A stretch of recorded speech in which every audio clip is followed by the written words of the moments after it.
Hello, everyone.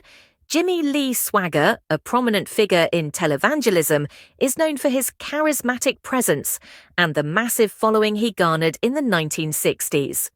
His rise to fame was marked by both significant influence and controversy, as he filled stadiums and captivated audiences with his message. Despite his success, Swaggart's life was not without scandal, which ultimately impacted his legacy. Through the perspective of his son, Donnie Swaggart, the narrative explores the complexities of his father's life, the responsibilities that come with religious leadership, and the lasting effects of his ministry on the world of Christianity. Jimmy Swaggart, a Pentecostal preacher known for his teachings on the Holy Spirit and sin avoidance, earned an astonishing amount of money, over 4 times the average American income, every day, all tax-free. Despite his religious teachings, Swaggart's life was marred by scandal, lust, and greed, revealing a stark contrast between his public persona and private actions. Born on March 15, 1935, in Faraday, Louisiana, to a stay-at-home mother and a sharecropper father, Swaggart's early life and ministry set the stage for a complex narrative of faith intertwined with personal failings.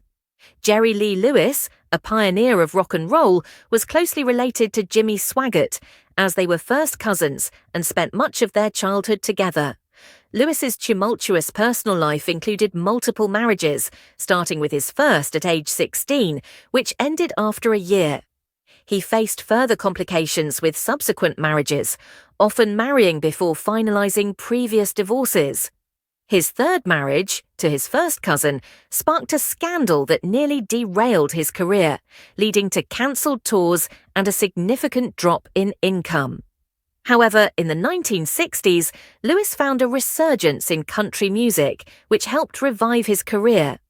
Jimmy experienced a profound moment of realization from a memory at age 8, when he felt a strong spiritual presence urging him to give his heart to God and not enter a movie theater, which he interpreted as a divine sign to change his life path.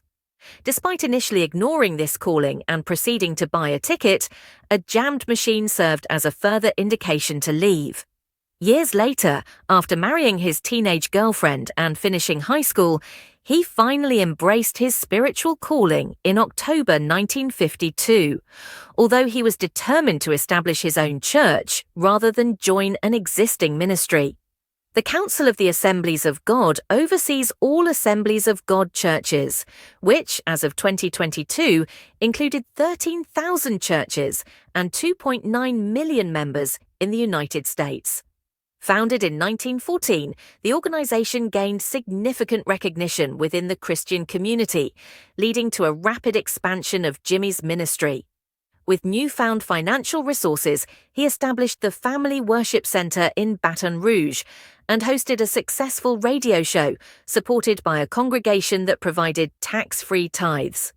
However, Jimmy felt a deeper calling and recognized that television was the key to realizing his broader vision, as it had become the dominant medium for information by the early 1960s. A televangelist in Baton Rouge utilized a weekly 30-minute show to tap into the potential of reaching audiences through television, combining ecstatic gospel music with intense preaching. His charismatic personality and high-energy sermons, paired with lavish production, distinguished him from others in the field. He engaged his conservative church members by encouraging them to express their emotions freely during services, leading to a lively atmosphere where congregants danced, shouted, and experienced intense spiritual moments. The televangelist's approach included physical interaction, as he would touch congregants to enhance their experience, all while managing the collection plate to capitalize on the heightened emotional state of his audience. Jimmy, a fervent preacher, viewed sin as a direct path to hell, particularly emphasizing the dangers of lust and immorality, which he believed were eroding society's moral values. He presented a stark dichotomy of life, where sin led to damnation, yet he offered a glimmer of hope for redemption, contingent on his followers' support and financial contributions. By 1975, his influence had expanded significantly, with broadcasts reaching audiences across the United States. His sermons evolved from 30 minutes to an hour, and by 1980, he initiated a daily telecast, further solidifying his prominence as a televangelist, while his church began to take a back seat to his television endeavors. A prominent figure in the evangelical community with a 6,000-member congregation and a burgeoning television ministry, was on the brink of significant expansion, including a $20 million loan for satellite equipment and television stations.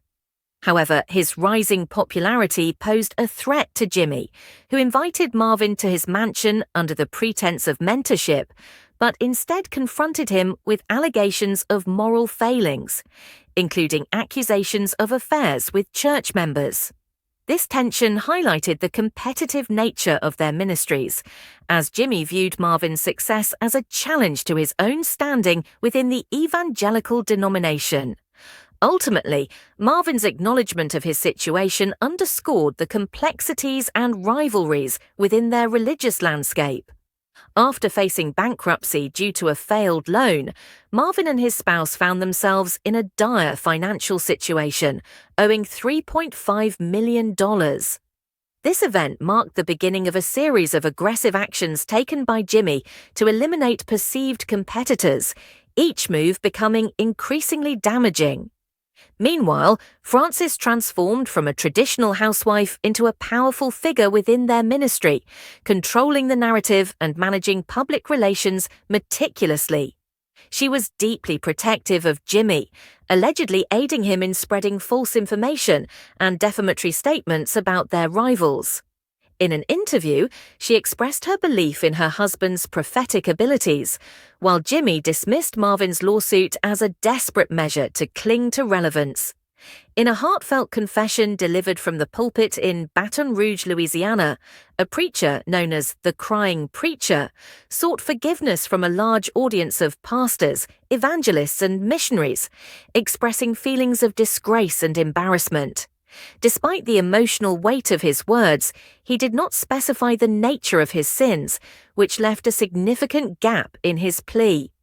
The audience responded with standing ovations, showing their support for him as he announced a temporary break from his ministry to focus on healing. This dramatic moment, described as one of the most impactful sermons ever televised, highlights the complexities of forgiveness within the church, particularly in light of undisclosed allegations that remain unaddressed publicly.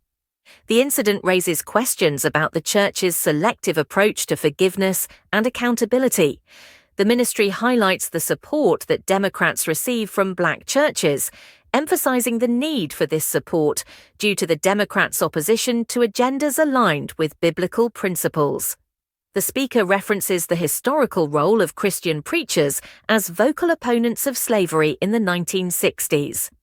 In response, Bishop Talbot Swan, a prominent pastor and activist, criticized the speaker on social media, pointing out perceived hypocrisy among white evangelicals and their loyalty to figures like Donald Trump, whom he accuses of being a pathological liar.